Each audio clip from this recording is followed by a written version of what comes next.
भगवान शंकराचा विवाह सोहळा सतीबरोबर संपन्न झालेला आपण काल ऐकला. सती म्हणजे दक्ष प्रजापतीची मुलगी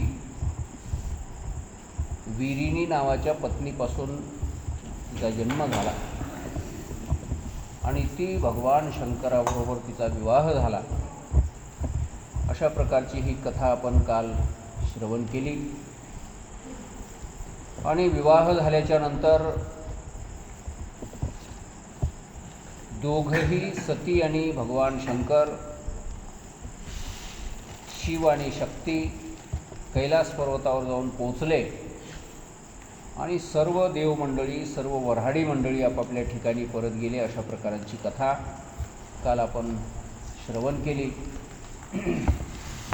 विवाह या शब्दाचाच अर्थ आहे एकमेकांना विशेष रीतीने वाहून नेणे, वहन करणे, त्याचं नाव आहे विवाह. विवाह म्हणजे पतीने पत्नीला वाहून नेणे, पत्नीने पतीला वाहून नेणे. जरी एखाद्याचं कोणतं काही चुकलं असेल, काही उणीव दिसत असेल तर त्या उणिवेला सांभाळून नेणे, याचं नाव काय आहे? विवाह. वाहून नेणे. जसं आपण एस टीमध्ये बसल्याच्या नंतर कंडक्टरला काय म्हणतात मराठीमध्ये? वाहक. आणि ड्रायव्हरला चालक. वाहक. वाहक का म्हणतात त्याला? तर आपल्याला तो वाहून नेतो, योग्य प्रकारे सांभाळून नेतो, म्हणून तो वाहक. तर वाहक या शब्दामध्ये जसा वाह शब्द आहे, वाहक, वाहून नेणारा, तसं विवाह म्हणजे विशेष रीतीने वहन करणे, वाहून नेणे, त्याला काय म्हणायचं? विवाह. मग इकडच्या सोयऱ्यानं तिकडच्या सोयऱ्याला सांभाळून घेणे, तिकडच्या सोयऱ्यानं इकडच्या सोयऱ्याला सांभाळून घेणे. कोणाची काही उणीव झाली असेल, कमीपणा झाला असेल तरी एकमेकांना सांभाळून घेणे, त्याची उणीव उघडी न पडू देणे आणि एकमेकांच्या सोबत मोठ्या प्रेमाने आनंदाने राहणे, याचं नाव काय आहे? विवाह. विवाह हा एका जन्मापुरता आहे, पण आपल्या हिंदू संस्कृतीमध्ये विवाह हा 7 जन्मापुरता मानला जातो. लग्न केल्याच्या नंतर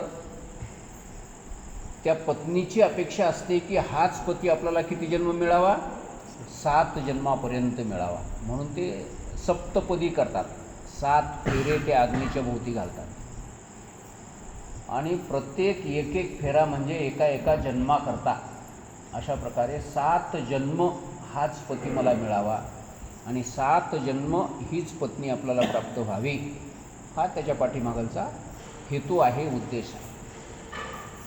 तर 7 जन्मापर्यंत हे बंधन टिकून राहणार आहे आणि 7 जन्मापर्यंत एकमेकाला वाहून नेणे, याचं नाव काय? विवाह. तर अशा प्रकारचा हा विवाह, त्याला दुसरं नाव आहे लग्न. लग्न म्हणजे संलग्न राहणे, एकमेकांच्या बरोबर जोडून राहणे, एकमेकाला सोडून कधीच न राहणे, याचं नाव काय आहे? लग्न. पतीने पत्नीला सोडून न राहणे, पत्नीने पतीला सोडून न राहणे. रामायणामध्ये ही गोष्ट आपल्याला पाहायला मिळते. वनवास हा रामाला झाला होता का सीतेला झाला होता? रामाला झाला होता. सीतेनं जावं असं काही बंधन नव्हतं. कैकेयीने एवढंच सांगितलं होतं की रामाला 14 वर्षाचा वनवास घडावा, 14 वर्ष त्याने गावाकडे येऊ नये, अशा प्रकारचं बंधन तिनं घातलं होतं. पण सीतेनंही त्याच्यासोबत जावं असं तिनं सांगितलं नव्हतं, सीतेच्या मनावर.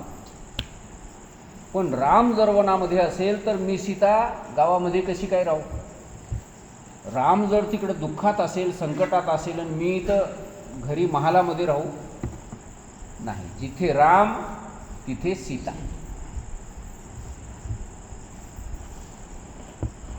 आणि 14 वर्षाच्या वनामध्ये सीतेला जाण्याचं कुठल्याही प्रकारचं बंधन नसताना सीता वनवासामध्ये रामाबरोबर गेली. रामाबरोबर सगळे कष्ट तिने सहन केले. याला म्हणतात लग्न. याचं नाव काय? हां, एकमेकाशी संलग्न राहणे. नाहीतर बऱ्याचशा बाया म्हणतात ती संकटात असेल, मला काय करायचं आहे, मी कशाला त्याच्या संग संकटात राहू, मी जाते म्हणते माझ्या माहेरला, माझ्या माहेरमध्ये काही कमी नाही. असं याला लग्न म्हणत नसतात आणि याला पती पत्नीचा जोडासुद्धा म्हणायचं नाही. पती जर संकटात असेल तर पत्नीनंही त्या संकटामध्ये सहभागी राहणे. धर्मेच अर्थेच कामेच नातीचरामी असं तिथं मंत्र म्हणल्या जातो त्या लग्नामध्ये.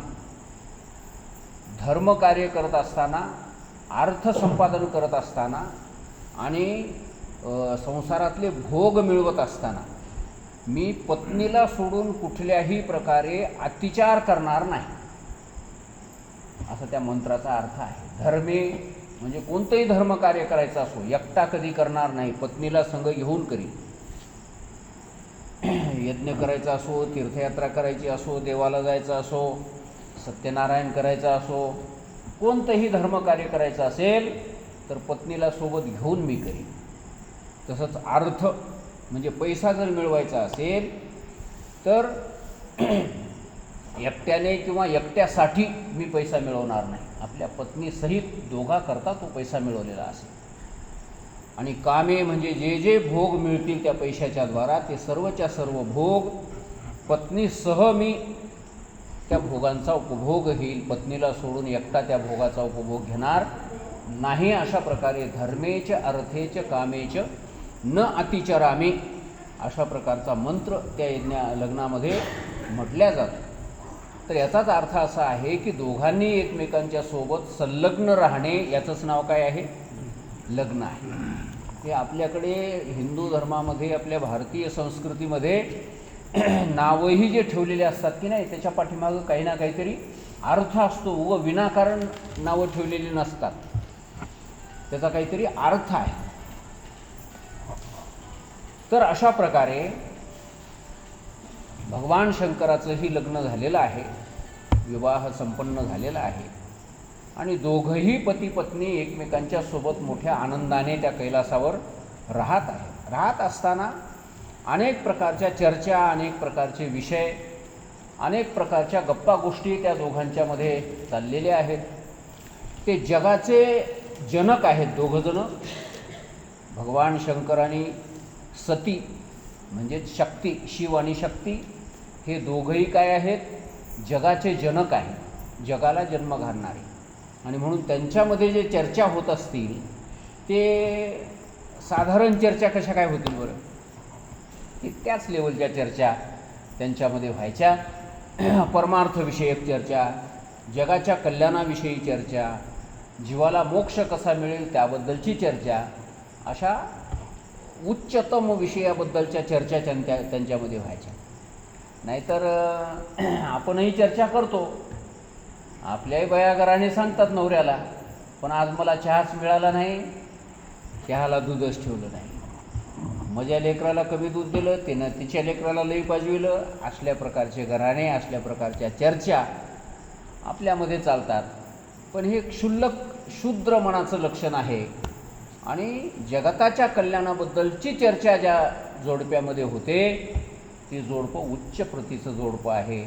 आणि अशा प्रकारचे हे भगवान शंकर आणि सती माता अतिउच्च प्रकारचं जोडपं असल्यामुळे जगाचं कल्याण ज्याच्या योगाने होईल अशाच प्रकारची चर्चा त्यांच्यामध्ये व्हायची.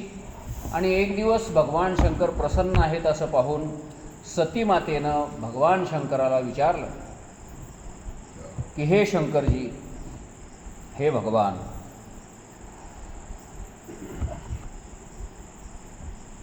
दिनाचा उद्धार करण्यामध्ये आपण परायण आहात, आपण करुणा सागर आहात, आपण महायोगी आहात, सर्व देवांचे देव आहात आणि म्हणून आपणाला सर्वजण महादेव असं म्हणतात. आपण माझ्यावर एक कृपा करावं. तुम्ही परमपुरुष आहात, सर्वांचे स्वामी आहात, रजोगुण सत्वगुण तमोगुण यांच्या पलीकडे तुमची स्थिती आहे. निर्गुण आणि सगुणसुद्धा तुम्हीच आहात, दोन्हीही तुम्हीच आहात. सर्वांचे साक्षी आहात, निर्विकार आहात, महाप्रभू तुम्ही आहात आणि तुमची पत्नी होऊन मी स्वतः धन्य झालेली आहे. तुमच्यासारखा पती मला मिळाला, याच्यासारखं भाग्य असं दुसरं कोणतं या जगामध्ये असू शकत नाही. तुम्ही भक्तवत्सल असल्यामुळेच माझ्यासारख्या स्त्रीबरोबर आपण लग्न केलेलं आहे. तर अशा प्रकारे माझ्या मनामध्ये काही शंका आहेत. या संसार बंधनामध्ये जीव जे बांधलेले आहेत, असं कोणतं अनुष्ठान आहे, असं कोणतं कर्म आहे की ज्या कर्माच्या अनुष्ठानामुळे या संसार बंधनामधून जीवाचा उद्धार होईल? कृपया हे मला आपण सांगावं. सगळ्या जीवाचं कल्याण कशानं होईल ते मला सांगा. आणि त्यावेळेस भगवान शंकर सर्व जीवाच्या उद्धाराचं हे प्रश्न ज्यावेळेस तिनं विचारल्या, त्यावेळेस भगवान शंकरही प्रसन्न झाले आणि त्या सतीला अशा प्रकारे त्यांनी उत्तर दिलं की हे दक्षनंदिनी, हे दाक्षायणी, हे माहेश्वरी, त्या परमात्म तत्वाचं मी तुला वर्णन करून सांगतो, ज्याच्या योगाने वासनाबद्ध असलेली जीव हे तात्काळ मुक्त होईल अशा प्रकारचं एक विज्ञान आहे. आणि ते विज्ञान मी तुला सांगतो. आणि ते विज्ञान दुसरं तिसरं कोणीही नसून अहम ब्रह्मास्मी अशा प्रकारच्या ज्ञानाची प्राप्ती होणं म्हणजेच ते विज्ञान आहे. आता हे थोडासा वेदांतातला भाग आहे, थोडासा अवघड विषय आहे.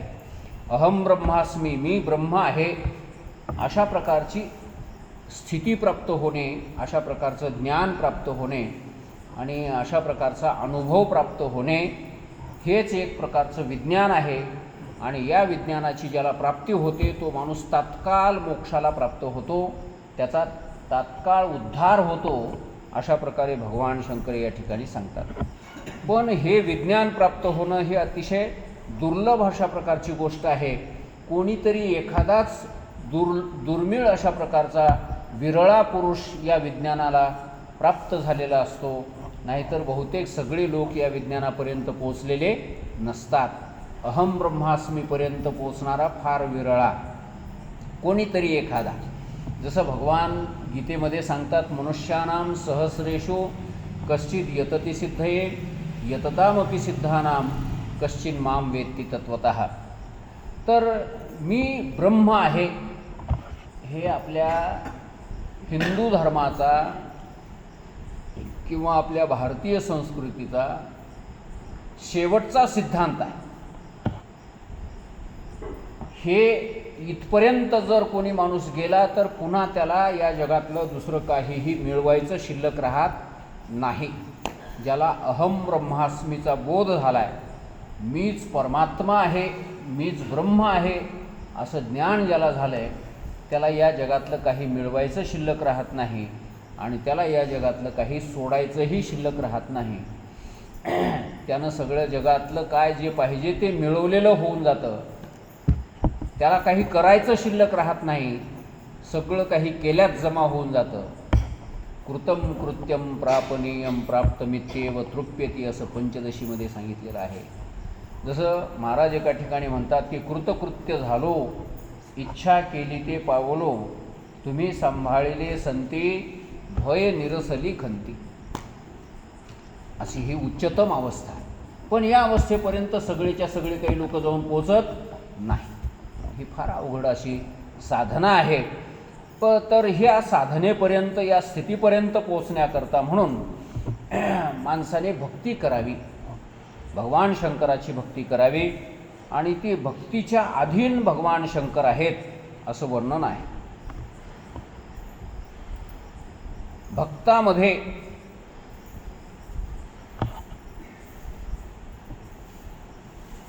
आणि ज्ञानी या दोघांच्या मध्ये कुठल्याही प्रकारचा भेद नाही. आता जे ज्ञानी सांगितलेलं ना, ते ज्ञानी आणि भक्त हे दोन्हीही एकाच योग्यतेचे असतात असं भगवान शंकर या ठिकाणी सांगतात. भक्तो ज्ञाने न भेदो हि तत्कर्तो हो सर्वदा सुखम विज्ञानम न भवत्येव सती भक्ती विरोधिनः. बरेचसे लोक म्हणतात की भक्ती हे ज्ञानाच्या विरोधी आहे, ज्ञान भक्तीच्या विरोधी आहे, ज्ञानी पुरुष भक्ती करू शकत नाही, किंवा भक्त असलेला जो कोणी आहे तो ज्ञानाला उपलब्ध होऊ शकणार नाही, किंवा तो ज्ञानाचा विरोध करतो, तो ज्ञानाची इच्छा करत नाही, अशा प्रकारे बरेचसे लोक चर्चा करतात. पण माझं असं मत आहे की भक्त आणि ज्ञानी या दोघांमध्ये कुठल्याही प्रकारचा अंतर भेद अजिबात नाही. ज्ञानाने जी अवस्था प्राप्त होते तीच भक्तीने प्राप्त होते, आणि भक्तीने जी होते तीच ज्ञानाने प्राप्त होते. भक्ताधीनः सदा अहं वै तत्प्रभवात् गृहेष्वपि नीचानां जातिहीनानां यामि देवी न संशयः. मी भक्तांच्या अधीन आहे असं भगवान शंकर सांगतात. मी भक्तांच्या अधीन आहे. भक्ताधीन सदा अहम, मी सदा भक्तांच्या अधीन आहे. तत्प्रभावात गृहेष्वपि नीचानां जातिहीनानां यामी,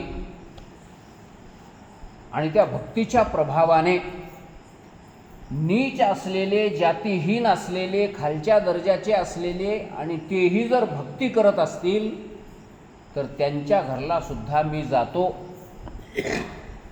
देवी न संशयः, सती याच्यामध्ये कुठल्याही प्रकारचा संशय करण्याचं काही कारण नाही. अशा प्रकारे भक्ताची श्रेष्ठता भगवान शंकरांनी पार्वतीला सांगितली. आणि भक्तीचं महत्त्व सांगत असताना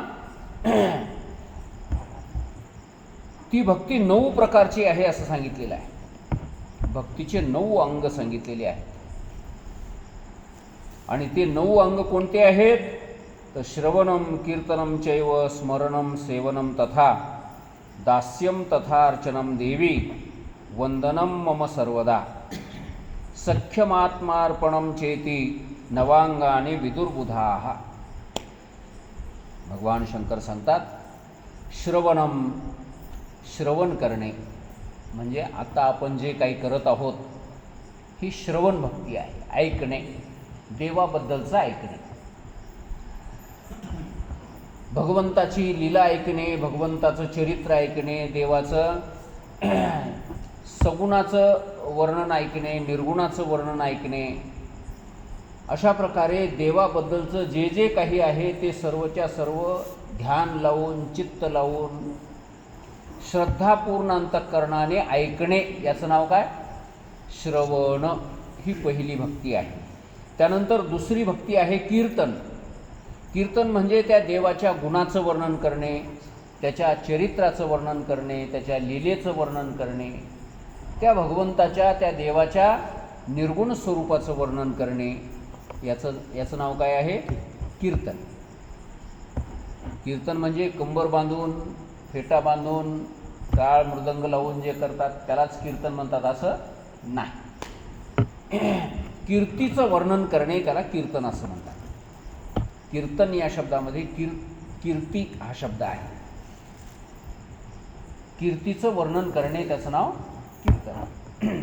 मग भगवंताची कीर्ती, देवाबद्दलची कीर्ती. वर्णावी ती थोरी एका विठ्ठलाची, कीर्ती मानवाची वर्णू नये असं तुकाराम महाराजांनी सांगितलं. तुम्हाला वर्णन करायचं असेल तर कोणाचं वर्णन करावं?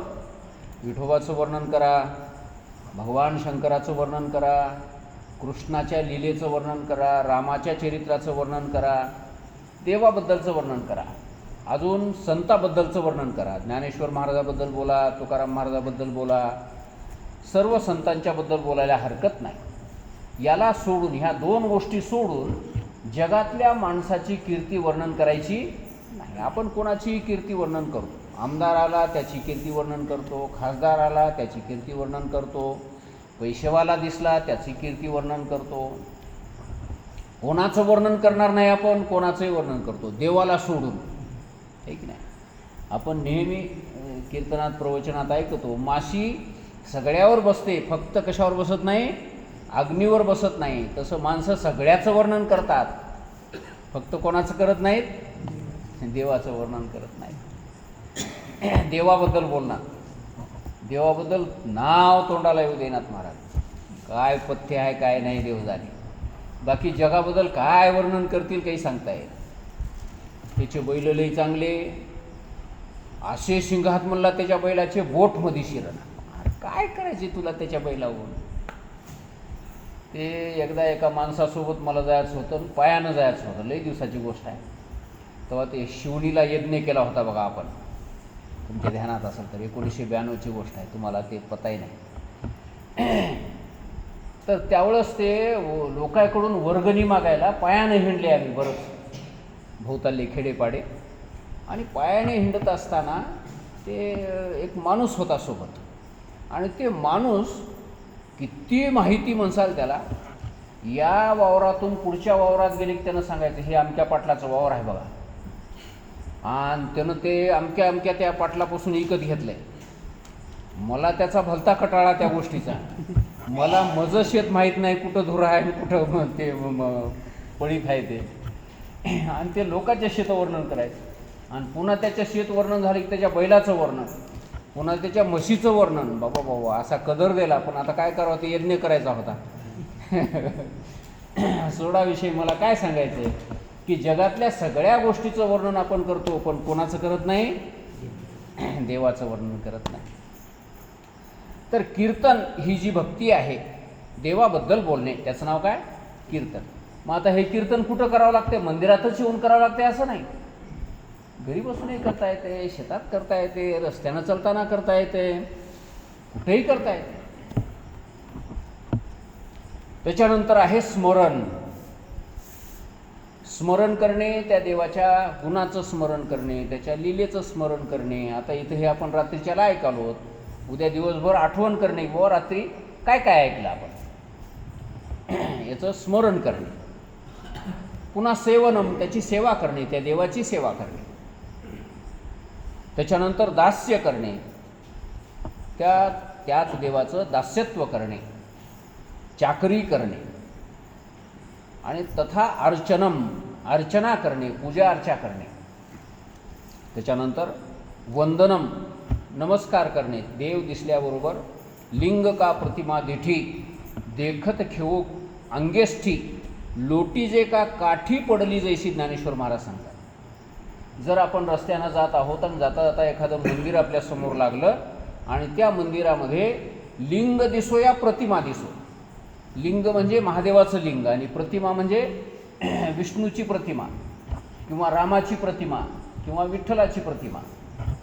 लिंग का प्रतिमा दिठी, ज्ञानेश्वर महाराजांनी लिंगातून त्या विठ्ठलाच्या प्रतिमेमध्ये भेद केला नाही. लिंगालाही तेवढंच महत्त्व ज्ञानेश्वर महाराज देतात आणि प्रतिमेलाही तेवढंच महत्त्व देतात. लिंग का प्रतिमा दिठी, देखत खेवो अंगेष्ठी, पाहिल्याबरोबर, देखत खेवो म्हणजे पाहिल्याबरोबर, लिंग पाहो का देवाची मूर्ती पाहो, पाहिल्याबरोबर. अंगेष्ठी म्हणजे स्वतःचं शरीर, अंग.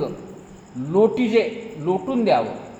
कसं लोटून द्यावं, काठी पडली जैसी, जशी हातात धरलेली काठी सोडून दिल्याच्या नंतर जमिनीवर पडते, कशी पडते ती, जक्लाम सडक पडते. त्याप्रमाणे महादेवाचं मंदिर दिसो या भगवान विष्णूचं मंदिर दिसो, विठ्ठलाचं मंदिर दिसो, रामाचं मंदिर दिसो, पाहिल्याबरोबर लांबच्या लांब काठी पडल्याप्रमाणे त्या मंदिराच्या समोर पडणे म्हणजे साष्टांग दंडवत म्हणतात त्याला, ठीक आहे नाही. दंडवत, दंड म्हणजे काठी आणि वत म्हणजे प्रमाणे, काठीप्रमाणे, त्याचंच नाव आहे दंडवत. आता बरेचसे लोक तोंडानंच म्हणतात दंडवत महाराज, नुसतं तोंडानंच दंडवत. पण ते दंडवत तोंडानं म्हणल्यानं होत नाही, ते लांब पडावं लागते, तेव्हा दंडवत झालं ते. तर अशा प्रकारे त्या देवाचं काय करणे, वंदन करणे.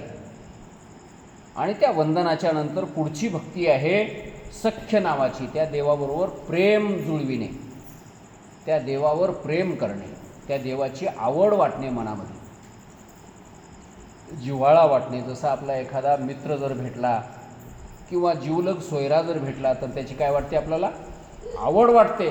जसं आवडीनं आपण त्याचं सगळं काही करतो, प्रेमानं जसं सगळं त्याचं सारलं करतो आपण, त्याच्या खाण्यापिण्याची व्यवस्था, त्याच्या बसण्या झोपण्याची व्यवस्था, सगळंच्या सगळं जसं माणसं आवडीनं करतात, त्याप्रमाणे देवाचे हे सगळे कामं करत असताना आवडीने करणे, प्रेमाने करणे, नाहीतर हे बोजा माझ्या अंगावर आला आहे, हे दडपण माझ्या अंगावर आलं आहे, काय करावं आता. 4 माणसामध्ये म्हणले म्हणला हो म्हणून ते आता करावं लागाले म्हणला, नावीला जाणं.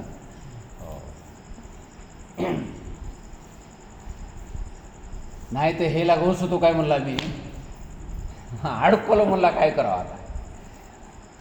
असं बळजबरी अंगावर आल्यासारखं देवाची सेवा न करणे, तर प्रेमाने करणे, मनातून आवडीनं करणे. माणसं बळजबरीनं शेताला जातात का आवडीनं जातात? आवडीनं जातात. तितक्या आवडीनं देवाबद्दलचं करावं, देवाची सेवा करावी, देवाकडे यावं, पोथी कीर्तनाला यावं, तेवढी आवड मनामध्ये असावी. तर अशा प्रकारे ह्या देवाबद्दल त्याच्यामुळे काय होते, सख्य निर्माण होते, प्रेम निर्माण होते, मित्रता निर्माण होते देवाच्या सोबत. ही आहे 9वी भक्ती. आणि त्याच्यानंतर पुढची भक्ती आहे, ही 8वी भक्ती आहे. आणि पुढची आहे आत्मसमर्पण. म्हणजे आपलं शरीर, आपलं मन, आपली वाचा सगळंच्या सगळं देवाला समर्पण करणे, त्याला आत्मसमर्पण असं म्हणतात. आपलं स्वतःचं काही शिल्लक न ठेवणे, जे आहे ते त्या देवाचं आहे असं म्हणून त्या देवाला समर्पण करणे, याचं नाव काय? आत्मसमर्पण. जसं एखादी स्त्री आपल्या पतीला सगळं आपलं अर्पण करून टाकते, काही स्वतःचं ती बाजूला शिल्लक ठेवत नाही, त्याप्रमाणे सर्वच्या सर्व त्या देवाच्या चरणी अर्पण करून टाकणे, त्याचं नाव आहे आत्मसमर्पण. अशी ही 9 प्रकारची भक्ती आहे, भगवान शंकर सांगतात.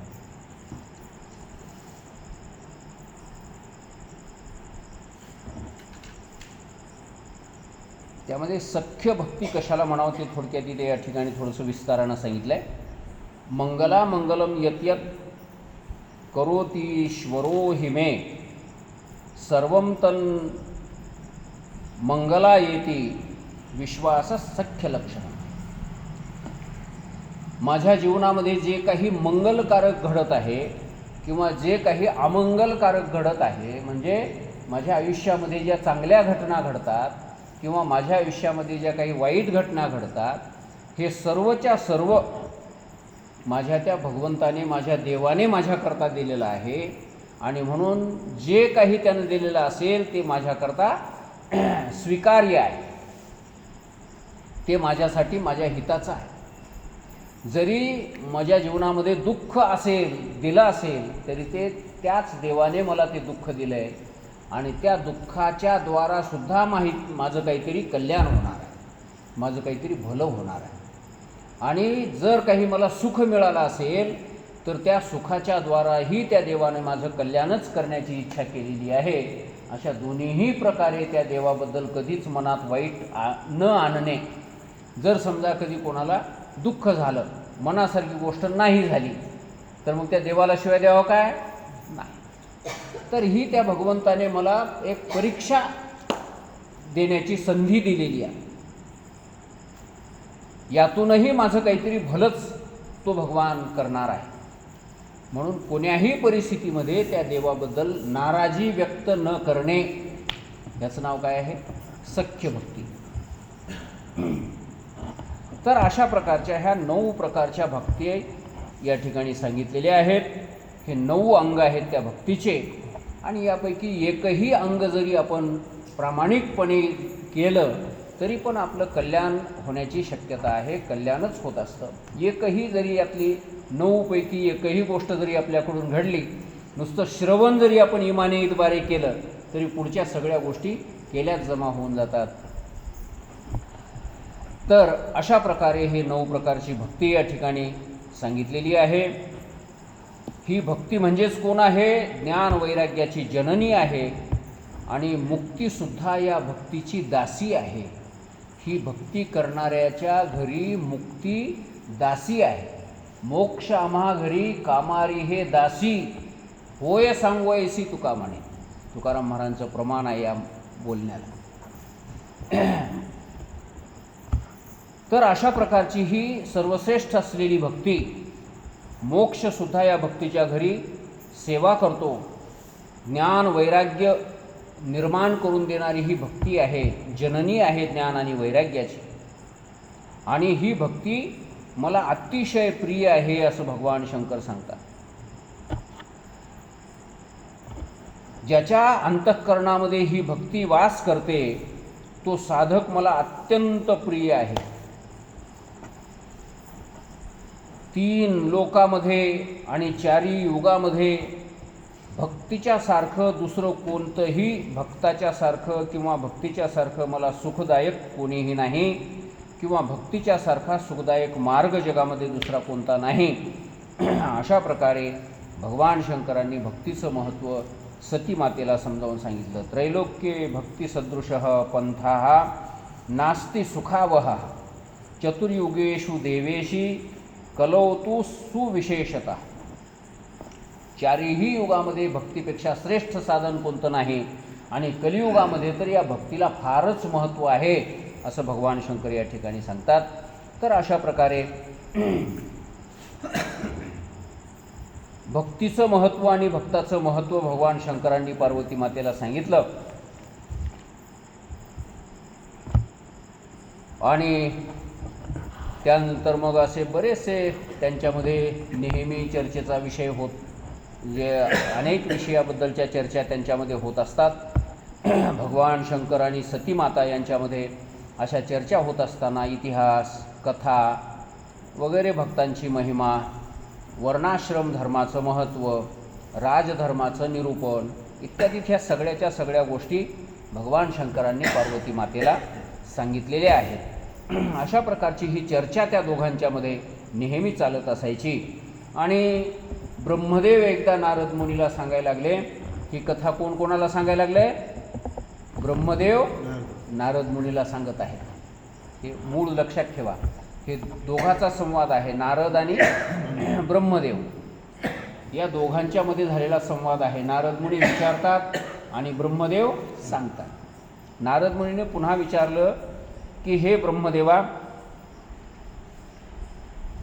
हे प्रजानाथ, सतीचं मंगलकारी यश आपण मला ऐकवलं आणि पुन्हा त्या सतीच्या यशाचं आणि भगवान शंकराच्या यशाचं वर्णन आपण मला करावं. अजूनही काय काय चरित्र त्यांचे घडले तेही आपण मला सांगावेत. अशा प्रकारची विनंती नारद मुनीने केली असता भगवान शंकर ब्रह्मदेव सांगतात की हे नारद, हे मुने, भगवान शंकर आणि सती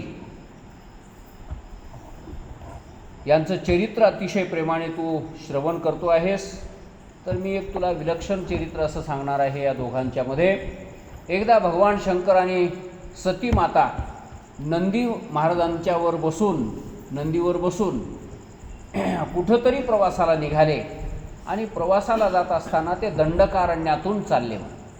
दंडकारण्य म्हणजे आपला हे महाराष्ट्र, नाशिकपासून दक्षिणेकडचा भाग, त्याला दंडकारण्य असं म्हणतात.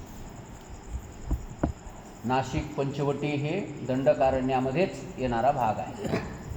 इकडे पार झारखंडपर्यंत. त्यावेळेस हे सगळं जंगलच होतं. रामाच्या काळामध्ये हे सगळं जंगलच होतं. कुठं तरी तुरळक असे माणसं राहत होते, ऋषीमुनी राहत होते कुठं. जास्त माणसाच्या वस्त्या या ठिकाणी नव्हत्या.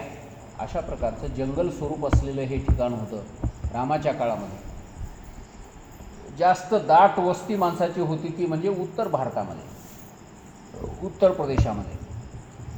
तर या दंडकारण्यामध्ये महादेव आणि सती माता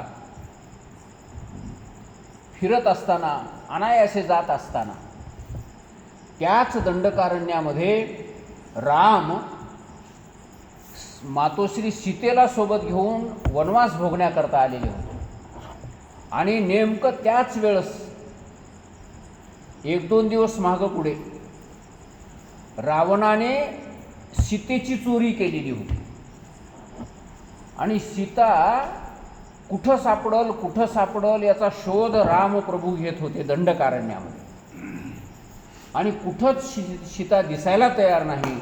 त्यावेळेस राम या झाडाला विचार, त्या झाडाला विचार, या माणसाला विचार. माणूस तर कोणी भेटतच नव्हता त्या जंगलामध्ये. या पक्षाला विचार, त्या कोणातरी अशा प्रकारे विचारत होते, तुम्हाला माझी सीता दिसली काय, तुम्हाला माझी सीता दिसली काय. पण कोणीही त्या ठिकाणी बोलणार नव्हतं. राम अक्षरशः रडत रडत फिरत होते की हे सीते, हे सीते, अशी कशी मला तू सोडून गेलीस, वगैरे वगैरे अनेक प्रकारचा विलाप रामप्रभू करत होते. आणि ते विलाप सोबत लक्ष्मण महाराज, दोघाच्याही हातामध्ये धनुष्यबाण आहे, पण दोघंही रडत आहेत. आता रामच रडू लागले म्हणल्यावर लक्ष्मणही त्यांच्याबरोबर रडू लागले. आणि अशा प्रकारे दोघंही जण त्या सीतेचा शोध घ्यायला लागले. शोध घेत फिरत असताना त्याच वेळेस भगवान शंकर आणि सती माता नंदीवर बसून त्याच अरण्यामधून, त्याच दंडकारण्यामधून चाललेले असताना महादेवानी रामाला दुरून पाहिलं. रामाच्या समोर गेले नाहीत आणि रामाला आपली ओळखही पटू दिली नाही. दुरून पाहिलं. राम ह्या झाडाला भेट, त्या झाडाला भेट, मोठ्यानं हात वर करून रडायला लागलेले, हे सीते, हे सीते म्हणत असलेले असे राम पाहिले. आणि त्या रामाकडे पाहून महादेवाने हात जोडले, असे वाकून असा नमस्कार केला, वाकून नमस्कार केला. आणि त्यावेळेस त्या सतीला ते महादेवाने नमस्कार केलेला पाहिला. आणि सतीला वाटलं की कोण माणूस हे जंगलानं हिंडणारा, आपल्या पत्नीचं नाव घेत पत्नीच्या नावानं हाका मारणारा, विषय लंपट, स्त्री लंपट. आणि त्याच्याकडं पाहून महादेवाने हात जोडून नमस्कार करावा, हे कसं काय? महादेवाने ह्याच्याकडं नमस्कार करण्यासारखं या माणसात काय आहे, असं सतीच्या मनामध्ये संशय निर्माण झाला. त्यावेळेस तिनं महादेवाला विचारलं की बाबा, म्हणले तुम्ही सगळ्या देवांचे देव आहात, सगळी सृष्टी तुम्ही निर्माण केलेली आहे, सृष्टीचं पालन करता, संहार करता, मोक्ष तुमच्या हातात आहे, कर्तुम अकर्तुम अन्यथा कर्तुम शक्तीचे मालक तुम्ही, तुमच्यापेक्षा मोठा कोणीतरी देव आहे असं मी काही आतापर्यंत ऐकलं नाही. सगळे लोक तुम्हाला महादेव असं म्हणतात, तरी पण तुम्ही या सर्वसाधारण माणसाकडे बघून हात जोडून मान वाकवून तुम्ही नमस्कार केला, त्याचं काय कारण? हा कोण आहे? ह्याची काय योग्यता आहे नमस्कार करण्याची? आणि त्यावेळेस महादेवाने सांगितलं की हे म्हणले सती,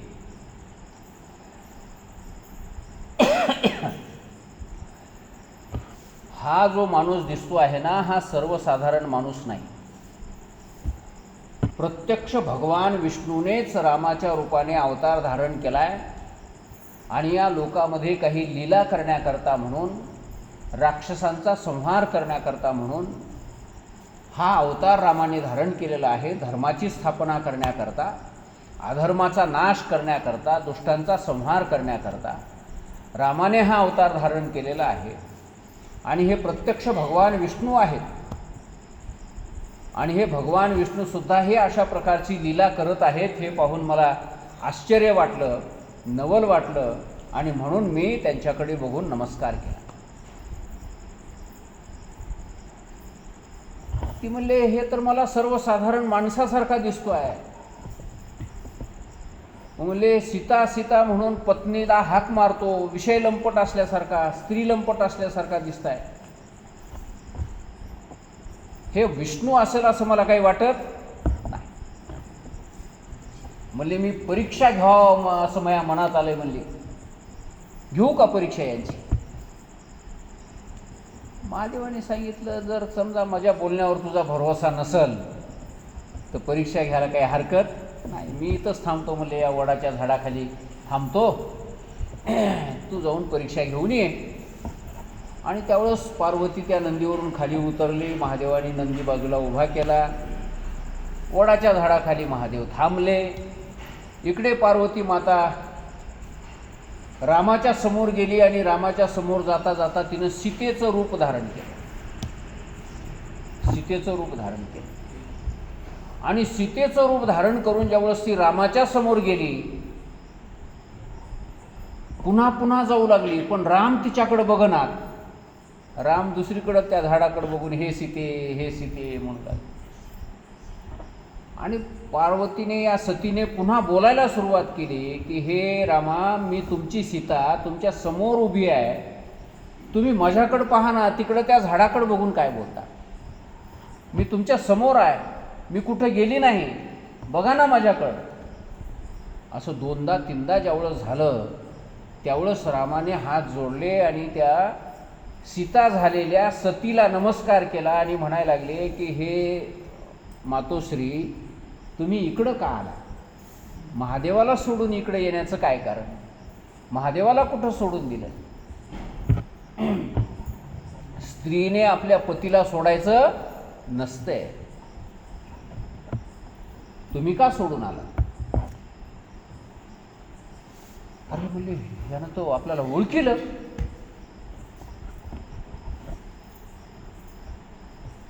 आणि त्यावेळेस जा म्हणले, लवकर जा, परत जा, महादेव तुमची वाट बघत असतील, महादेवाला सोडून असं एकट्या फिरू नका. त्यावेळेस सतीला असं वाटलं की खरंच राम हे कोण आहेत? सर्वज्ञ आहेत, त्यांना सर्व काही ज्ञात आहे आणि प्रत्यक्ष भगवान विष्णूचेच अवतार आहेत, अशा प्रकारची खात्री पटली. आणि त्यावेळेस ती भगवान राम प्रभूला म्हणायला लागली की तुम्ही तर प्रत्यक्ष भगवान विष्णू आहात, मग असं हे इकडं या जंगलानं भटकण्याचं काय कारण आहे? हे सीते हे सीते म्हणून तुम्ही का फिरता? सीता कुठं आहे तुम्हाला माहिती नाही? त्यावेळेस रामाने सतीला सांगायला सुरुवात केली की हे मातोश्री सती, धर्माचं रक्षण करण्याकरता, अधर्माचा नाश करण्याकरता आणि दुष्टांचा संहार करण्याकरता, पुन्हा धर्माची घडी नीट बसवण्याकरता, म्हणून भगवान शंकराच्याच आज्ञेनं ही लीला मला करावी लागत आहे. भगवान शंकराचीच प्रेरणा याच्या पाठीमागे आहे आणि म्हणून ही लीला मला या ठिकाणी करावी लागत आहे. खरं तर भगवान शंकर हे सर्व सृष्टीचे दाता आहे. त्या भगवान शंकरांनीच मला पूर्वीच्या काळामध्ये गोलोकधामाचं स्वामित्व दिलं. मी वैकुंठपती होतो, भगवान विष्णू होतो, पण त्याच वेळेस भगवान शंकरांनी त्या विश्वकर्म्याला बोलावलं आणि विश्वकर्म्याला सांगितले की गोलोकधाम नावाचा एक सुंदर लोक तू निर्माण कर आणि त्या सुंदर लोकाचा स्वामी भगवान विष्णूला त्या ठिकाणी म्हणून नेमायचं आहे. अशा प्रकारे त्या ठिकाणी सर्व देवांना बोलावलं, सगळ्या ऋषीमुनींना बोलावलं, अभिषेक करण्याचं सर्व साहित्य त्या ठिकाणी मागवून घेतलं आणि अशा प्रकारे गोलोकधामाचा स्वामी मला भगवान शंकरांनी बनवलं. आणि त्याच गोलोकधामाहून मी असे नाना प्रकारचे रूप अवतार धारण करून येत असतो. अशा प्रकारची इत्थंभूत माहिती श्रीरामाने त्या सतीमातेला सांगितली. आणि त्यावेळेस मग सतीमातेचं जरा डोकं ठिकाण्यावर आलं आणि ती म्हणायला लागली की धन्य आहे तुमच्या दोघांची कमाल आहे की प्रत्यक्ष महादेवांनी तुम्हाला या कामासाठी नियमित केलेलं आहे आणि तुम्हीसुद्धा त्या महादेवाची आज्ञा पालन करून या अरण्यामध्ये फिरत आहात. एवढंच नाही तर महादेवाचा उदारपणा एवढा आहे की तुम्हाला पूजनीय मानतात महादेव. तुम्ही आणि महादेव दोघं एकमेकाला पूज्य मानता, दोघं एकमेकाला एकमेकासारखं मानता, दोघं एकमेकामध्ये काही भेद मानत नाही. हे दोघांचाही मोठेपणा आहे. पण हे माझ्या लक्षात आलं नाही. महादेवांनी मला हे सांगितलं होतं पण मी त्यांच्या बोलण्यावर भरोसा ठेवला नाही. आता काय होतंय काय नाही देव जाणे. कारण महादेवांनी त्यांच्या बोलण्यावर मी विश्वास ठेवला नाही याचा अर्थ की मी महादेवाची योग्य प्रकारे माझ्याकडून सेवा घडली नाही असं सिद्ध होईल. महादेव माझ्यावर नाराज झालेले आहे. आता काय म्हणतील मला महादेव, मला काही कळना झाले. आता कसं जाऊ महादेवाकडं? आणि त्यावेळेस त्या सतीला असा पश्चाताप व्हायला लागला आणि ती रामाच्या जवळून पुन्हा परत महादेवाच्या जवळ आली. महादेवाच्या जवळ आल्याच्या नंतर महादेवाने हसत हसत विचारलं, सती म्हणले घेतली का परीक्षा? आता तिला काय उत्तर द्यावं काही कळायला तयार नाही. म्हणले झाले का तुझ्या परीक्षेमध्ये पास ते? कशी परीक्षा घेतली ते तरी सांग. पण सती आता सांगायला तयार नाही की मी सीता होऊन गेलते म्हणायचं. आणि मग नाविलाजानं सांगावं लागलं की मी सीतेचं रूप धारण केलं आणि रामाच्या समोर जाऊन उभी राहिली. आणि तशाही रूपामध्ये रामाने मला ओळखलं, सती म्हणून ओळखलं, आई म्हणून मला हाक मारली, माते म्हणून मला हाक मारली. आणि त्यावेळेस महादेव म्हणायला लागले की हे सती, ज्या सीतेचं तू रूप धारण केलेली आहेस ना, ती सीतासुद्धा मी माझ्या आईप्रमाणे मानतो. तिला, सीतेला मी मातेप्रमाणे मानतो, आईप्रमाणे मानतो. जसं राम तुला आईप्रमाणे मानतात, तसं मी सुद्धा सीतेला आईप्रमाणे मानतो. आणि तू सीतेचं रूप धारण केलीस म्हणजे आता तू कोण झालीस? माझ्या आईसारखी झालीस. आणि म्हणून इथून पुढे आता तुझा आणि माझा संबंध काही जास्त दिवस राहणार नाही. अशा प्रकारचा संकेत महादेवांनी त्या सतीला दिला. आणि मग दोघंही जण नंदीवर बसून निघून आले. काही काळ याच्यामध्ये निघून गेला आणि काही कालाच्या नंतर दक्ष प्रजापतीने कणखल प्रांतामध्ये, कणखल देशामध्ये यज्ञ करायचं ठरवलं. म्हणजे प्रयाग क्षेत्राच्या ठिकाणी मोठा यज्ञ करायचं ठरवलं. आणि त्या यज्ञामध्ये सगळ्यांना निमंत्रित केलं. महादेवांना अध्यक्ष म्हणून नेमलं त्या सगळ्यांचं. महादेव अध्यक्षस्थानी होते आणि बाकीचे इतर सर्व देव त्यांच्या खालच्या योग्यतेप्रमाणे त्यांना त्या जागा दिलेल्या होत्या. तर अशा प्रकारे खूप मोठा यज्ञ प्रयाग क्षेत्रामध्ये दक्ष प्रजापतीने निर्माण केला. आणि त्या यज्ञामध्ये खूप सुंदर अशा प्रकारे सर्व ते यज्ञाची निर्मिती करण्यात आलेली होती. प्रत्यक्ष यज्ञ नारायण त्या ठिकाणी मूर्तिमंत हजर, प्रत्यक्ष अग्निदेव त्या ठिकाणी त्या यज्ञामध्ये आहुती घ्यायला हजर, आणि प्रत्यक्ष सगळे देव त्या ठिकाणी त्यांच्या नावाने अर्पण केलेली आहुती घ्यायला स्वतः हजर सगळे देव. इंद्राय स्वाहा असं म्हटल्याच्या नंतर आपण काय करतो? इंद्राय स्वाहा म्हणून त्या अग्नीमध्ये आहुती टाकतो आणि त्या अग्नीच्या द्वारा ती इंद्रापर्यंत पोहोचते. प्रत्यक्ष इंद्र काही इथं येत नाही. पण त्या दक्षाच्या यज्ञाचं मोठेपण असं की प्रत्यक्ष इंद्रदेव त्या ठिकाणी हजर, सूर्यदेव त्या ठिकाणी हजर, चंद्रदेवता त्या ठिकाणी हजर, सगळ्या देवता त्या यज्ञामध्ये हजर आहे. आणि अशा प्रकारे तो एक मोठा यज्ञ करणं चालू आहे. मोठमोठाले ऋषी, सर्व वेद ज्यांना मुखोद्गत आहेत, सर्व यज्ञातले वेदातले मंत्र ज्यांना अगदी मूर्तिमंत ज्यांना अवगत आहेत, अशा प्रकारचे सर्व ते ऋषी त्या ठिकाणी जमलेले आहेत. आणि त्या यज्ञाच्या त्या सभेमध्ये फिरत फिरत दक्ष प्रजापती आले. आता हे ते सगळे यज्ञाचं आयोजन कोणी केलेलं होतं?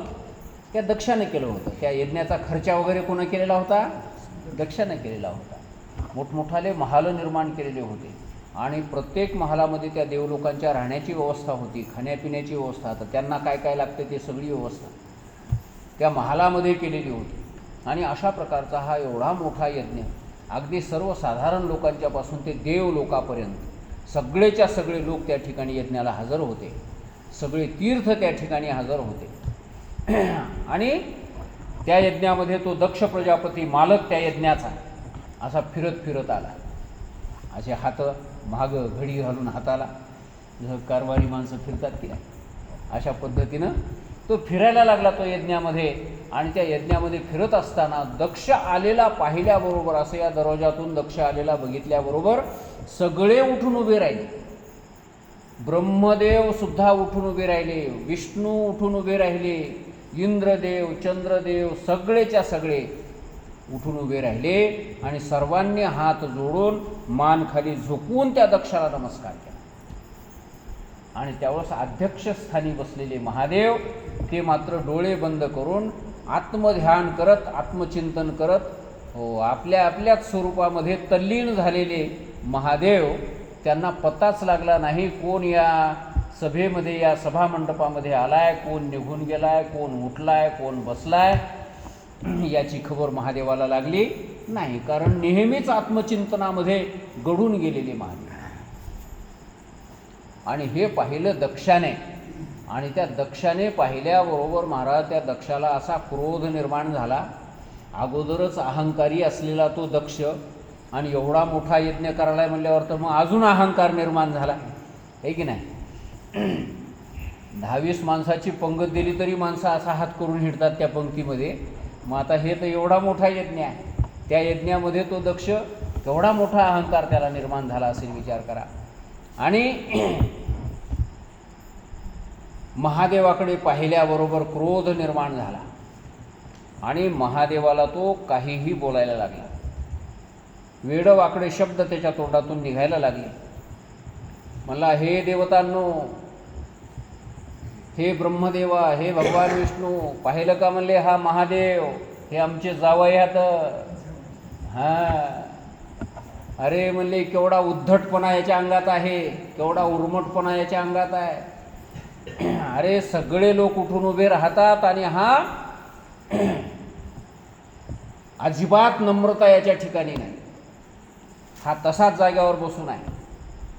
याला एवढी सुद्धा अक्कल नाही की या मंडपामध्ये कोण आलंय कोण गेलंय. बसला डोळे लावून आपला ध्यान करत. अरे म्हणले याला कसं कळलं लोकांमध्ये वागायचं. कधी लोकांमध्ये आलेलाच नाही हा. नेहमी स्मशानामध्ये बसून राहतो. अंगाला ते चिताभस्म लावून राहतो. गळ्यामध्ये माणसाच्या मुंडक्याच्या माळी राहतात त्याच्या. एका हातामध्ये तर ते कपाल धरलेलं राहतंय. कपाल म्हणजे फुटकं डोसकं मेलेल्या माणसाचं ते टपरी. एका हातामध्ये ते टपरी हातामध्ये धरलेली आहे. गळ्यात मुंडक्याच्या माळा आहेत, माणसाच्या मुंडक्याच्या माळा. सगळ्या अंगाला भस्म लावलेला आहे. हत्तीचं कातडं अंगावर पांघरतो हा. अमंगल आहे वागायला. नाव जरी असलं शिव तरी पण याचं आचरण मात्र चांगलं नाही. अमंगल आहे, वागण्याकरता अमंगल आहे. असं सांगतात की हा आशुतोष आहे, लवकर प्रसन्न होणारा. कोणाला काय द्यावं, किती द्यावं याची सुद्धा याला अक्कल नाही. बघा ना, त्या भस्मासुराला दिलं म्हणले, आणि त्या भस्मासुराने याच्याच डोक्यावर हात ठेवायला निघाला.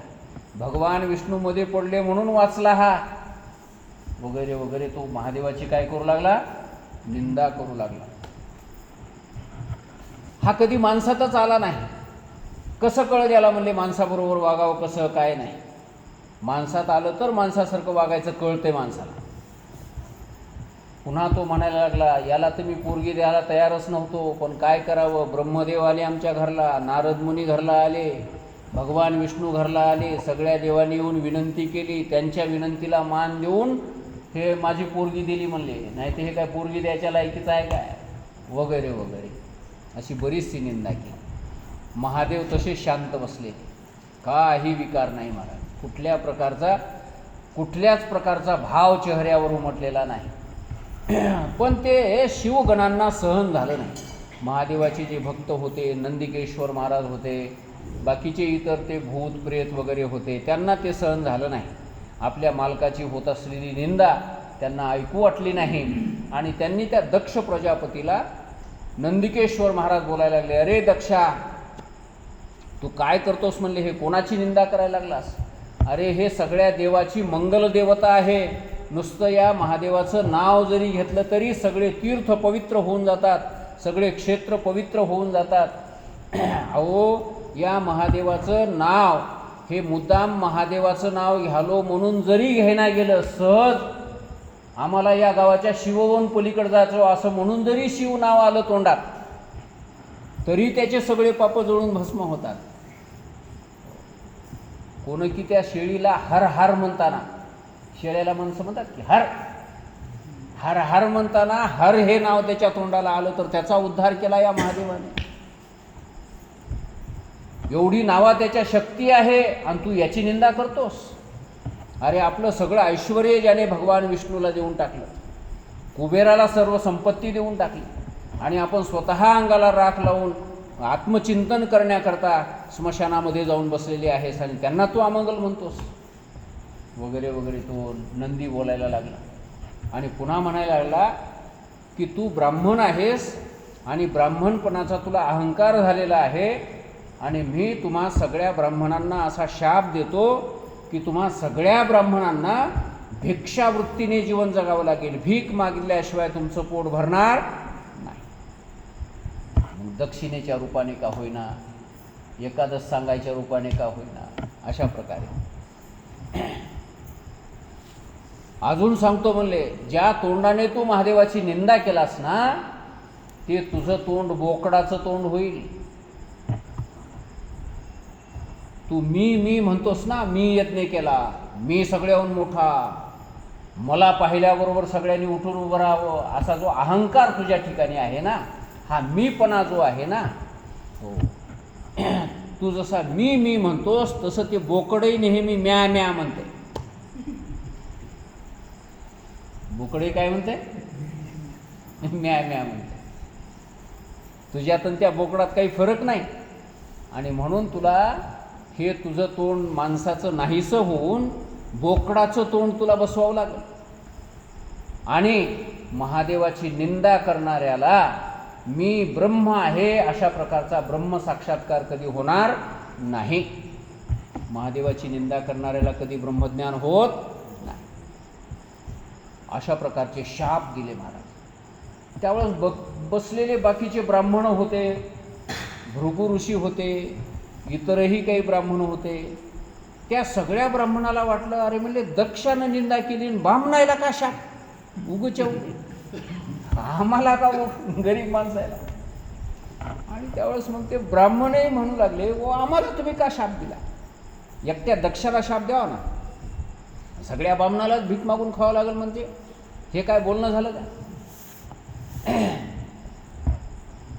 त्यावेळेस नंदिकेश्वरांनी सांगितलं, म्हणले आमच्या भांडणामध्ये तुम्हाला हसू येऊ लागलं, तुम्ही हसू लागले दात काढून, बरं लागलं, ह्या दोघाचं झुकलं, बरं झुकलं, सासरे जावयाचं आनंद वाटू लागला ना तुम्हाला, त्याचा परिणाम आहे म्हणले आम्ही तुला शाप दिला.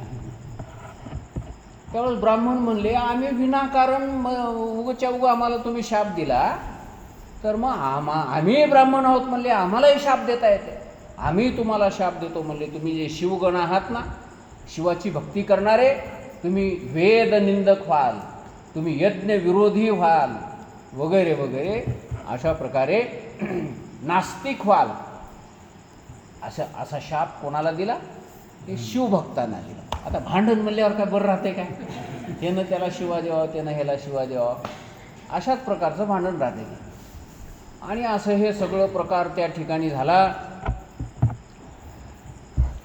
त्या शिवगणांनी सगळ्यांनी तो यज्ञ मोडला, यज्ञाचा विध्वंस केला. कोणी त्या यज्ञाच्या विटा उकळून टाकू लागलं, कोणी ते मंडपाला लावलेले लाकडंच ते बांबू काढून टाकू लागलं, कोणी त्या यज्ञाच्या अग्नीमध्ये मूत्रोत्सर्ग करायला लागले. आणि अशा प्रकारे त्या यज्ञाचा विध्वंस त्या ठिकाणी झाला.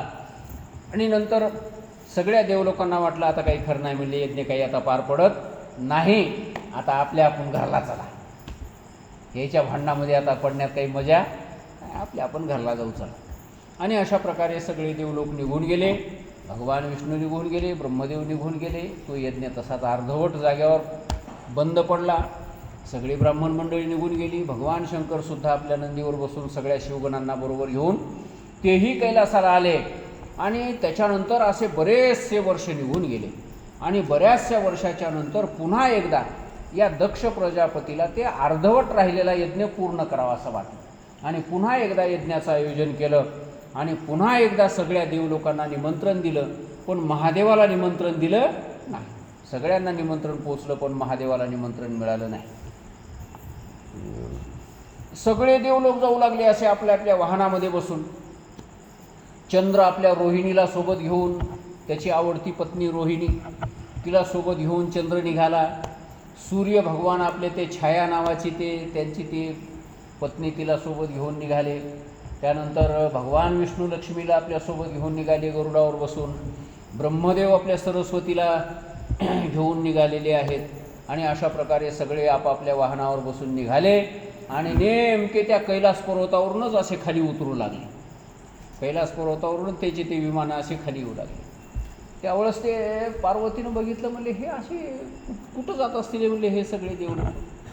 आणि त्यावेळेस मग पार्वती मातेनं त्या बायाला विचारलं, त्या चंद्राच्या रोहिणीला विचारलं म्हणा की तुम्ही असे कुठं चाललात सगळेच्या सगळे. त्यावेळेस त्या रोहिणीनं सांगितलं, म्हणले अहो तुम्हाला माहीत नाही काय सती माता, अहो तुमच्या बापाच्या घरी यज्ञ चालू आहे, केवढा मोठा यज्ञ आहे म्हणले, सगळ्याला निमंत्रण पाठविलेत म्हणले, आणि नुसते साधे निमंत्रण नाही म्हणले, मुळासहित निमंत्रण आहे म्हणले. मुळासहित निमंत्रण म्हणल्यावर कसं राहते. तर म्हणून आम्ही त्या यज्ञाला चाललो आणि तुम्ही येणार नाही, तुम्हाला निमंत्रण नाही.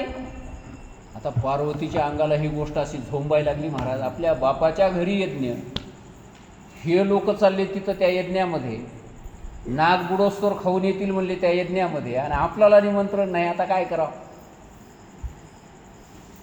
आणि त्यावेळेस पार्वती बेचैन व्हायला लागली.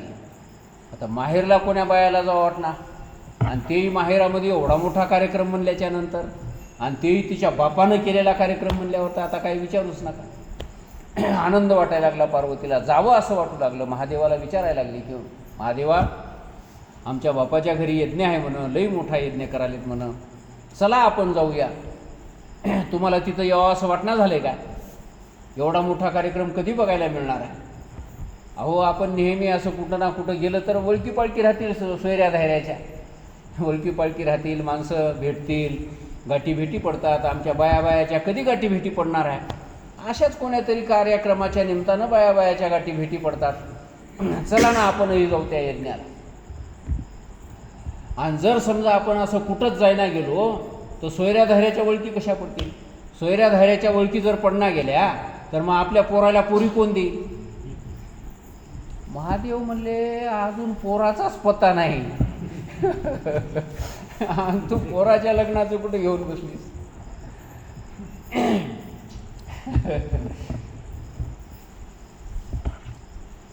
महादेवाने सांगितलं, पार्वती म्हणले सती त्या यज्ञाचं निमंत्रण आपल्याला मिळालेलं नाही, आणि निमंत्रण जर मिळालं नसेल तर मग विना निमंत्रणाचं कुठेही जाता कामा नाही. जर निमंत्रण नसतं, कोणालाच जर नसतं तर आपणही बिना निमंत्रणाचं गेलो असतो. पण बाकी सगळ्याला निमंत्रण पोचलेत, फक्त आपल्याला टाळलं एकट्याला, आणि म्हणून आपण तिथं जाणं काही बरोबर नाही. आपण जाऊ नये तिथं असं महादेवांनी सांगितलं. पण त्या सतीच्या मनामध्ये सारखं तेच, तिथं यज्ञामध्ये कोण कोण येईल, माझ्या सगळ्या बहिणी येतील, 60 बहिणी हाता माझ्या, तितक्याच्या सगळ्याच्या गाठीभेटी होतील, कोणी आलंय कशा करता उगच्या उगच, काहीतरी कार्यक्रमाच्या निमित्तानं आम्ही सगळ्याजणी एका जागी येतो, माईची भेट होईल, सगळे अशा बायाच्या गाठीभेटी पडतील. तिच्या मनामधून ते जाईच ना. त्या दिवशी तिचं कशातच ध्यान लागायला तयार नाही.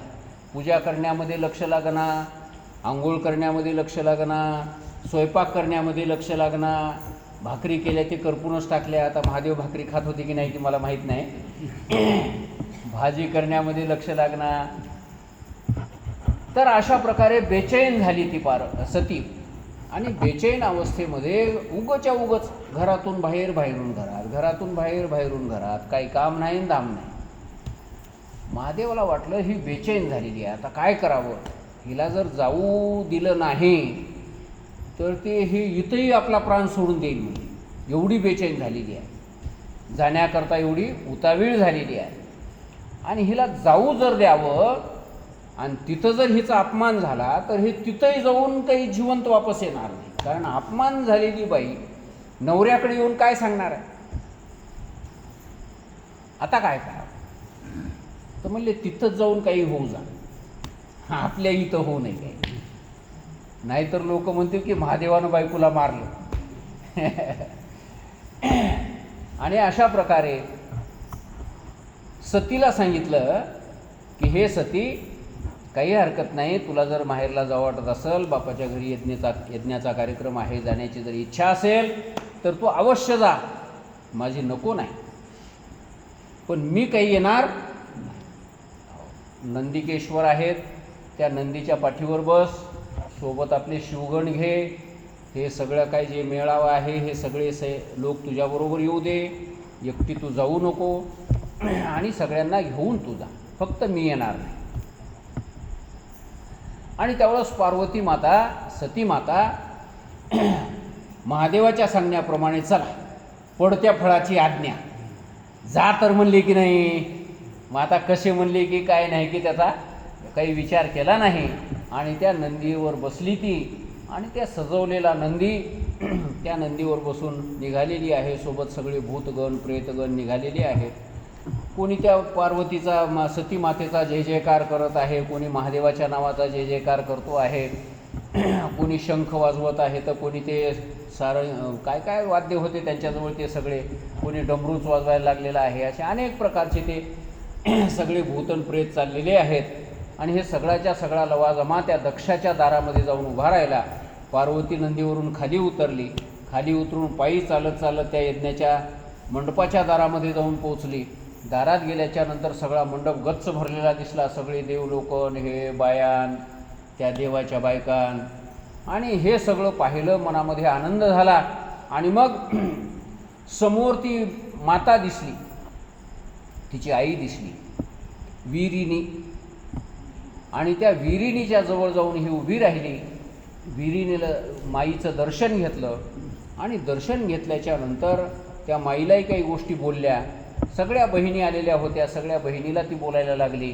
सगळ्या बहिणी विचारू लागल्या, काय पार्वती सती बरं आहे का तुझं, महादेव तुझा चांगला आहे की नाही, असं सांगतात. पार्वती सगळ्यात धाकटी होती म्हणून बरं काय. काही ठिकाणी वडील होती असंही सांगतात. तर सगळ्यात धाकटी असल्यामुळं आता इथं तर या शिवपुराणामध्ये ती सगळ्यात धाकटी होती असंच वर्णन आहे. धाकटी असल्यामुळं सगळ्याची लाडकीच होती म्हणून सगळ्या जणी विचारायला लागल्या, तुझा महादेव बरा आहे की नाही, चांगलं बोलते की नाही, काही टोचून बोलते का कवा, मला हेच दिलं काय, तेच दिलं काय, हेच दिलं नाही, तेच दिलं नाही, असं काही म्हणते काय, टोमणे मारते काय, वगैरे वगैरे अशा प्रकारे ते बहिणी विचारायला लागल्या. आणि त्यावेळेस पार्वतीला त्या सतीला महादेवाची आठवण आली आणि महादेवाची आठवण आल्याबरोबर तिच्या डोळ्यामध्ये अश्रू आले महाराज. आणि ती म्हणायला लागली की हे बघा, माझ्या महादेवासारखा चांगला या जगातच दुसरा कोणी माणूस नाही. एवढा शांत स्वभावाचा, एवढा गुणी, एका शब्दानंसुद्धा मला कधी ते दुखवत नाहीत, मला कधीच एका शब्दानंसुद्धा रागामध्ये आतापर्यंत भरलेले नाहीत. हो, एवढा शांत स्वभावाचा स्वभाव आहे त्यांचा. तर अशा प्रकारे वर्णन करता करता महादेवाची आठवण झाली, डोळ्यामध्ये टळकन अश्रू आले. आणि अशा प्रकारे त्या बहिणीला बोलता बोलता अचानक त्या ठिकाणी तो दक्ष प्रजापती आला आणि बाप आलेला पाहिल्याबरोबर पार्वती उठली आणि बापाच्याही पाया पडावं म्हणून बापाच्या समोर जाऊन उभी राहिली. बापाच्या समोर जाऊन उभी राहिल्याबरोबर त्या बापाने पार्वती सतीकडे पाहिलं. सतीकडे पाहिल्याबरोबर तो दक्ष म्हणायला लागला, तू इथं कसं काय आलीस, तुम्हाला कोण निमंत्रण सांगितलं होतं इथे यायला, बिना निमंत्रणाचा, आणि तो तुझा तो नवरा महादेव स्मशानवासी तो कुठं आहे, तो तर आला नाही ना. आणि अशा प्रकारचे हे शब्द ऐकले महाराज. तेवढ्या सगळ्या लोकांच्या मध्ये महादेवाची पुन्हा तो दक्ष निंदा करायला लागला. तिचं म्हणणं त्याच वेळेत झालं ते झालं, होऊन गेलं, विसरला असेल आता, पण अजूनही तेच शब्द तो वापरायला लागला, तुझा महादेव काही बरोबर नाही, तो असाच आहे तसाच आहे वगैरे वगैरे. आणि तेवढ्या देवलोकांच्या समोर महादेवाचा केलेला अपमान त्या सतीला सहन झाला नाही. ती सती म्हणायला लागली, माझ्या महादेवाची जो निंदा करतो ना, विद्वान लोक सांगतात, शास्त्र सांगतात की त्याची जीभ छाटून काढावी. महादेवाची निंदा तर ऐकूच नाही ऐकणाऱ्याने. आणि जर कोणी निंदा करत असेल, जर अंगात जर ताकद असेल तर त्याची जीभ छाटून काढावी. आणि जर अंगामध्ये ताकद नसेल त्याची जीभ छाटण्याची, तर स्वतःच्या कानामध्ये बोटं घालावेत आणि ती निंदा न ऐकता आपण तिथून निघून जावं, अशा प्रकारचं शास्त्र सांगते. आणि तू तर महादेवाची निंदा करतो आहेस, मला हे ऐकून सहन होत नाही. आणि तेही एवढ्या या सगळ्या लोकांच्या समोर तू निंदा करतो आहेस. आणि ज्या शरीराने, ज्या कानाने मी हे तुझी निंदा ऐकलेली आहे महादेवाची, आता ते शरीर मी जिवंत ठेवणार नाही. कारण हे शरीर जिवंत ठेवून जर मी परत महादेवाकडे गेली तर महादेवाला तरी जाऊन मी काय सांगू. महादेवानं जर विचारलं की हे दाक्षायणी काय म्हणला तुझा बाप जर विचारलं तर काय सांगू? महादेव तुझा स्मशानवासी आहे असं म्हणलं म्हणून सांगू? तो मूर्ख आहे असं म्हणला म्हणून सांगू? त्याला समाजामध्ये वागायची अक्कल नाही म्हणला म्हणून सांगू? काय सांगू? काय मोठेपणा सांगू बापाचा? त्याच्यापेक्षा महादेवाकडे आता मी परत जाणार नाही, याच ठिकाणी या शरीराचा मी दाह करून घेईल. अशा प्रकारे मनामध्ये ती स्वतःचा तो वैताग करून घ्यायला लागली आणि सगळ्या लोकांच्या समोर सर्व लोकांना तिनं सांगायला सुरुवात केली की हे पहा, तुम्ही सर्वांनी महादेवाची निंदा ऐकलेली आहे. तुमची अशी कशी हिंमत झाली की महादेवाची निंदा ऐकण्याची? तुम्हाला हे ऐकावं तरी कसं वाटलं? भगवान विष्णूला, ब्रह्मदेवाला सुद्धा म्हणायला लागली, तुम्ही शहाणे माणसं होतात ना या ठिकाणी, तुम्हाला कसं काही वाटणं झालं की महादेवाची हा निंदा करतो तरी पण तुम्ही शांतपणे ऐकून घेता? हे तुम्हाला कसं काही वाईट वाटत नाही? पण मला हे सहन होणार नाही, मी हे सहन करून घेणार नाही. अशा प्रकारे पार्वती बोलायला लागली आणि त्याच ठिकाणी तिने उत्तरेकडे तोंड करून आपलं आसन घातलं, मांडी घातली, योगासन, पद्मासन, सिद्धासन जे काय असेल ते आसन घातलं आणि त्या आसनावरती बसून तिने आपला प्राणायाम करायला सुरुवात केली. प्राणायाम करता करता प्राणवायू आणि अपान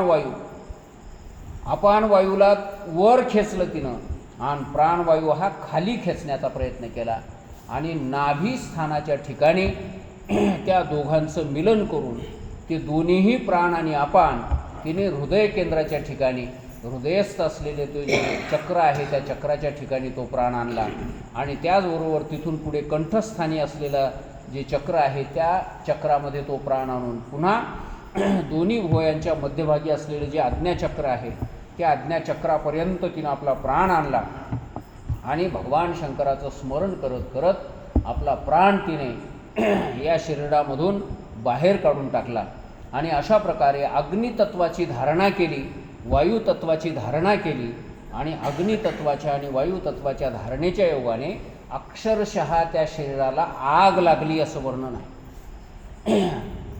काय त्या योगामध्ये सामर्थ्य आहे बघा. त्या शरीराला आग लागली, धडधड ते शरीर त्या सतीचं त्या यज्ञकुंडाच्या अगदी जवळच जळून जायला लागलं, राख झाली त्या शरीराची. आणि अशा प्रकारे पार्वतीच्या शरीराची, त्या सतीच्या शरीराची राख झालेली पाहिली आणि सगळे शिवगण भयंकर क्रोधामध्ये आले. त्या दक्षाला मारायला त्याच्या अंगावर धावायला लागले आणि सगळ्या लोकांना ते हातात शस्त्र घेऊन मारायला लागले. काही तर शिवगणांनी आपल्याच मुंडक्यावर तलवारी हाणून घेतल्या की सती माता या ठिकाणी जर संपलेली असेल तर आता जिवंत राहून आम्हाला तरी काय करायचं. आपलेच मुंडके तोडून घेऊन ते मरण पावले. काही लोकांनी आपल्या डोक्यात ते शस्त्र हाणून घेतले. असे जवळजवळ 20% ते शिवगण त्या ठिकाणीच मरण पावले. म्हणून 20,000 आपल्या हातानं ते मरण पावले. इतका तो वैताग त्यांच्या मनामध्ये निर्माण झाला. आणि मग काही उरलेले तिथं ते युद्ध करायला लागले त्या दक्ष प्रजापतीच्या सैन्याबरोबर, दक्षाबरोबर. आणि युद्ध करत असताना त्या ठिकाणी भृगु ऋषी होते.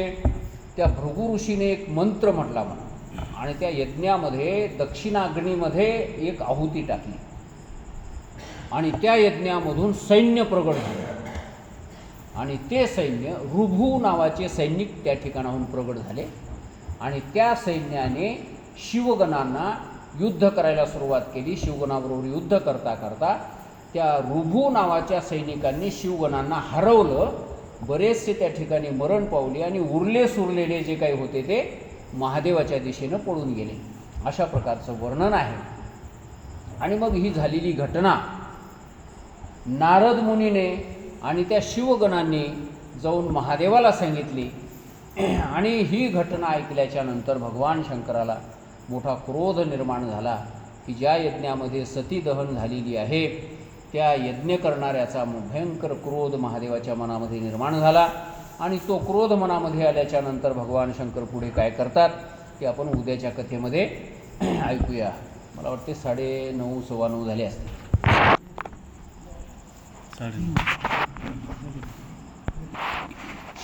तर आजची ही कथा आपण या ठिकाणी पूर्ण करू. आज झालेला हा संदर्भ लक्षात राहू द्या. कथा अतिशय गोड आहे, सर्वांना आवडण्यासारखी आहे, ऐकण्यासारखी आहे.